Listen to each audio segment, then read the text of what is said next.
I have always been something of a picky eater, especially when it comes to meat and poultry.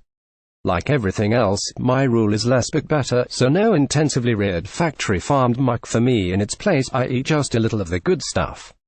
The same goes for fish. I won't touch anything farmed.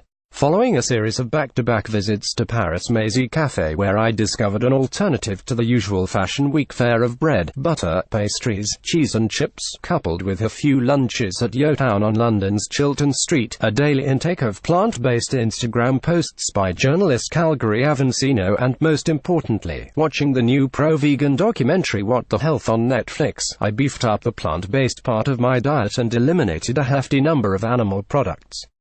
Gift aid. My current favorite hotel gift shop is Les Ateliers Corbett at Miami's Four Seasons Surf Club, for L'Homme et pour Fourcat, this Vanini vase and more. Illustration, Danae Diaz. I started my new regime with a 12-day stint at the Mayo Clinic in Austria, chewing my way through a vegan diet, and now I only eat meat, fish and dairy 3 or 4 times a week. It took a few chats with my doctor and my personal trainer, plus some fresh schooling in the kitchen, to get going, but I soon discovered, among other things, that it's much easier to make my own fresh almond milk than I thought, and that all protein originally comes from plants.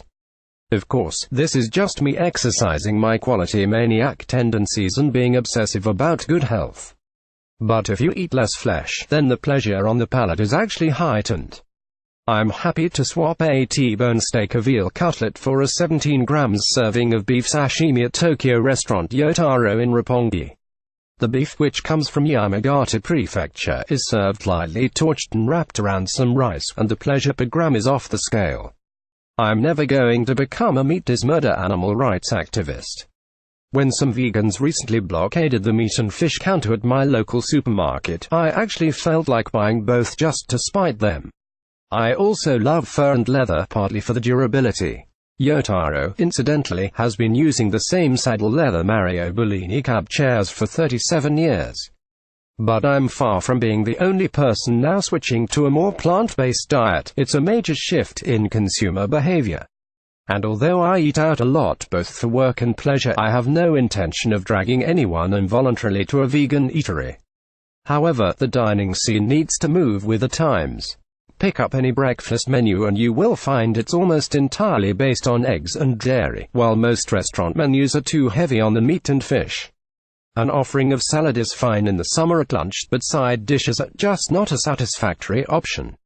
It's time for the hospitality sector to step up to the plate. Straplines. I love Rick Owens' twist on the Birkenstock Arizona in hairy cowhide with extended straps, available from the 17th of April at Birkenstock Box in LA.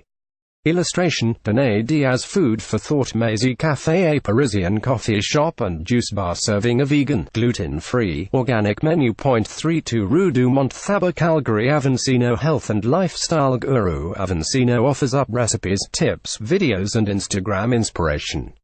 What the Health, a 2017 pro-vegan documentary written and produced by Kip Anderson. Yotown Kitchen, the new London outpost of contemporary North Devon detox retreat. Yotown. 40-42 Chiltern Street. Yotaro, a family-run tempura restaurant that has been serving heavenly bites since 1981. 4-11-4 Roppongi, Minato, Tokyo was originally featured in the March 2018 issue of Wallpaper *W*228.